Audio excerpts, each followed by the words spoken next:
Ernesto Agassi, un gustazo reencontrarnos. ¿Cómo estás? Ernesto Agassi, un gustazo reencontrarnos. ¿Cómo estás? Muy bien, muy bien. Media fresquita en las mañanas, pero bueno, nos vamos entrando en el gelo de invierno. Este, pero bien, Totalmente. Están siendo mañanas muy frías, realmente. eh, muy bien. Bueno, vamos a mandar un saludo al equipo de M24, y a los amigos de la audiencia para empezar nuestras reflexiones sobre la alimentación. Este, Bueno, este, andamos, que de mañana tempranito es importante alimentarse bien sí, también. sí, tomar unos mates calentitos y comer alguna galleta. Ya. Este, pero vamos, de aquí en más, Álvaro, ya vimos toda la historia de qué nos alimentamos, de dónde surgió todo esto. Vamos a empezar a ver la alimentación en el Uruguay de nuestros días, en diferentes aspectos que se presentan sobre el tema de la alimentación. En primer lugar, hoy vamos a hablar de un trabajo de la alimentación en barrios carenciados. Esto Ujú. ha sido motivo de discusión pública y además de trabajos de investigación. Yo quiero referirme a un trabajo de investigación muy importante a raíz de la discusión pública que hubo, de si en realidad los niños que iban al liceo, a la UTU, en los barrios carenciados, en realidad tenían déficit alimentario, si eso era muy importante, si no era importante. Hay un informe del INE, un informe del MIDES también de 2022, que decían que la inseguridad alimentaria es más o menos un 15% en el país. Toda esta controversia pública que hubo llevó a que la universidad hiciera un trabajo de investigación, el Polo Tecnológico de Pando con sus técnicos, la Escuela de Nutrición. Hay un espacio interdisciplinario de la Universidad de la República, la Intendencia de Montevideo. Todos ellos hicieron un trabajo en unos barrios carenciados que me parece importante. ¿Qué pasa en el país con la alimentación y qué pasa en estos sectores? Y tomaron dos barrios carenciados, más que nada porque los profesores de ahí habían planteado problemas con Punta de Rieles y Bella Italia.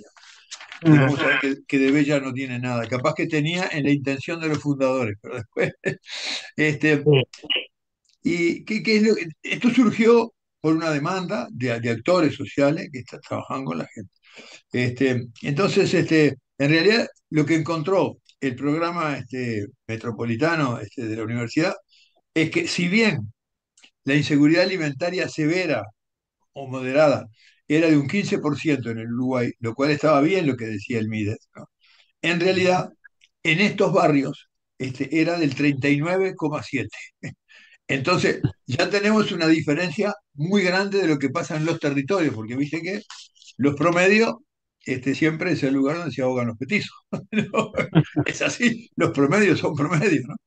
Claro. Este, entonces, ahí este trabajo de investigación en estos barrios hizo una cosa muy, muy interesante, que yo voy a hacer unos comentarios sobre esto. Más que nada voy a actuar como divulgador de un trabajo de investigación sobre la Ujú. realidad actual, este, Bien. la disponibilidad de alimentos o del acceso a alimentos. Lo primero que empiezan los investigadores es decir, bueno, en un lugar puede haber alimentos disponibles, pero ¿son accesibles a la gente que vive ahí? Una cosa es que existan y otra es que accedan. Porque Claro. aquí esto es una discusión mundial. En Irlanda hubo trabajo de investigación sobre esto, también en Estados Unidos. Entonces, ellos determinaron que en sus territorios había lo que ellos llamaban desiertos alimentarios, o sea, porciones de la sociedad en que se carecía de alimentos, o que los Ujú. alimentos que habían eran de baja calidad, eran con aceite de baja calidad, eran con esos alimentos que tienen este exceso, digamos, de grasas saturadas, que son problemáticos para la salud. Entonces, baja calidad y poca cantidad. Eso a ellos les llamaban los desiertos. Pero estos técnicos uruguayos dijeron, vamos a meternos adentro de esto. Primero, este, vamos a ver si los alimentos que hay ahí son suficientes y si la gente Mm. puede acceder a ellos, aunque estén. Entonces hicieron un trabajo, Álvaro, cuadra por cuadra, ¿no? Cuadra por cuadra. Y definieron un concepto que se hace en términos internacionales, y es que un alimento no está disponible cuando hay que recorrer más de 600 metros para alcanzarlo. O sea, si en un radio de 600 metros está disponible, no se dice que el alimento, que hay carencia, ¿no? Ese es un parámetro que... Ahora, lo que encontraron es que todos los alimentos los había dentro de los 600 metros. No había carencia de alimentos en estos barrios. Ah, Esto es bien interesante, ¿no? Este, claro. pero ¿qué encontraron ellos? Ellos en realidad hicieron este trabajo, les dio mucho trabajo, ¿no? Pero bueno, hicieron una publicación ahora en revistas arbitradas internacionales, porque es bien interesante poner en conocimiento para el debate de la alimentación y las poblaciones en todo el mundo académico. ¿Qué pasa? Este, en vez de medir en metros de distancia, dijeron, ¿cuántos puntos de venta hay por kilómetro cuadrado? ¿No? Este, Ujú.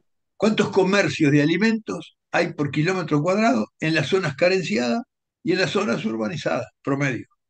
Y se encontraron con una cosa que nadie sabía, pero ellos tuvieron que recorrer cuadra por cuadra. Si bien había alimentos de comercio en las zonas urbanizadas, 77 comercios por kilómetro cuadrado, ¿sabes cuánto había en los asentamientos? 136. O sea, había mucho más cantidad de comercios por kilómetro cuadrado. No había carencia de comercios, ¿no? Claro. Dijeron, pero esos son los comercios. Muy bien, vamos a ver. De frutas y verduras, que son los alimentos estrella, de los cuales nosotros hemos hablado bastante de su necesidad para una buena alimentación. En las zonas urbanizadas hay 21 alimentos, en promedio, zonas urbanizadas, 21 comercios de frutas y verduras por kilómetro cuadrado. ¿Sabes cuánto había en Bella Italia, Punta Rieles? 67. Había mucho más comercio que vendía frutas y verduras. ¿Qué pasó con la carne? Que es un alimento caro. Vamos a ver esto qué pasa con la carne. Y resulta que en las zonas urbanizadas hay 10 carnicerías por kilómetro cuadrado y ahí habían 44. ¿No? Y con la leche, que es lo que todos comemos enseguida que salimos del vientre de la madre, que es el alimento esencial para todos, en la zona urbanizada hay 23 comercios que venden leche por kilómetro cuadrado, y en estos dos asentamientos de Punta de Riel y Villa había 82.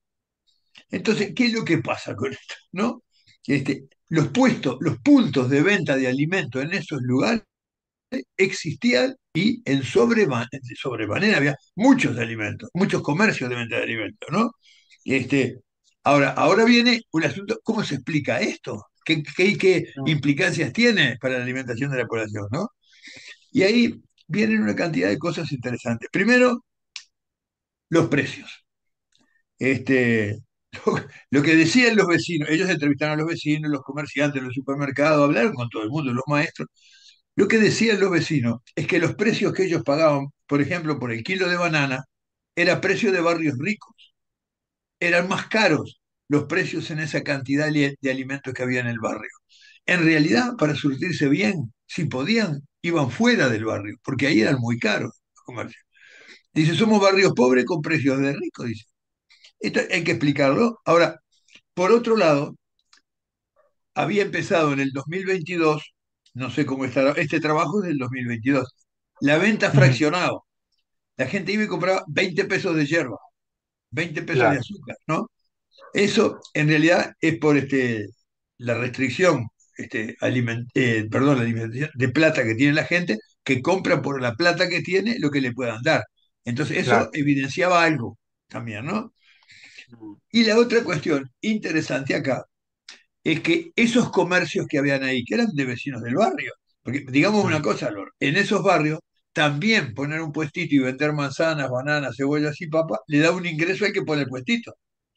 Mm. Proveer alimentos a los demás era fuentes de trabajo en el barrio, ¿no? Claro. Ujú. Pero ¿qué es lo que pasa?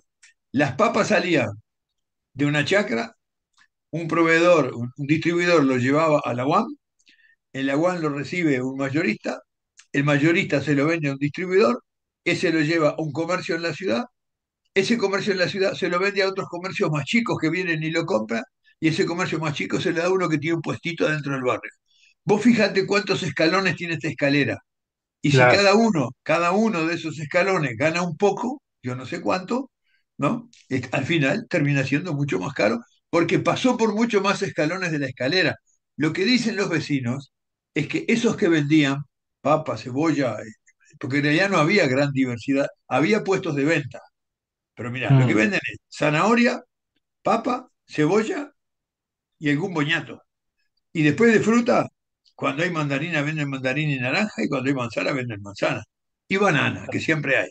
Pero eran poquitas cosas, las más accesibles, ¿no? claro, Pero lo que dicen los vecinos es que estos comerciantes son vecinos de allí que no ganan mucha plata. claro. Ellos le ponen poco precio sobre lo que venden. Pero lo que pasa es Mm, que había un problema de la forma de distribuir los alimentos, de cómo llegaban al barrio. O sea, lo que está determinado bien claro que dicen ellos, y en esto coinciden otros organismos internacionales que han investigado las cadenas de distribución en el Uruguay, es que en realidad es muy ineficiente el sistema porque tiene muchos pasamanos y al final termina siendo muy caro el alimento, no porque sea de mejor calidad, no, no, es muy caro porque tiene muchos pasamanos. ¿No? Este, entonces, me parece que lo que pasa en esos barrios, además, la gente pone un puestito porque tiene una fuente de trabajo, los alimentos son caros, este, eh, y además los ingresos de la gente son muy bajos y no tiene capacidad de comprar lo que se precisa. Entonces, aunque hay puestos de venta, ¿no?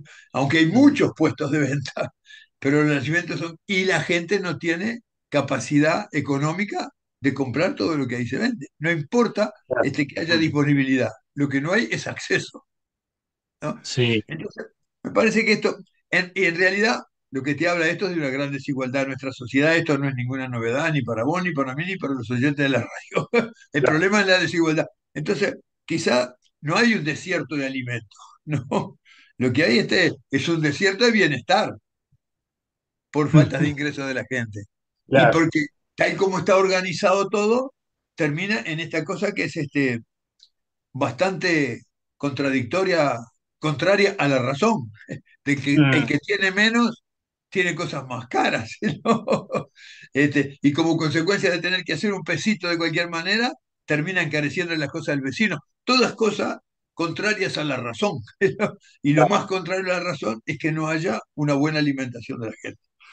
Me parece que esto totalmente. es importante, Álvaro, Mm, porque en realidad esto no se arregla con que los nutricionistas digan que es de baja calidad comer papas chips y comer esos paquetitos que se venden, los budines que tienen mucho azúcar, y lo que tiene exceso de sal. No, no se arregla con campañas publicitarias sobre la alimentación. ¿No?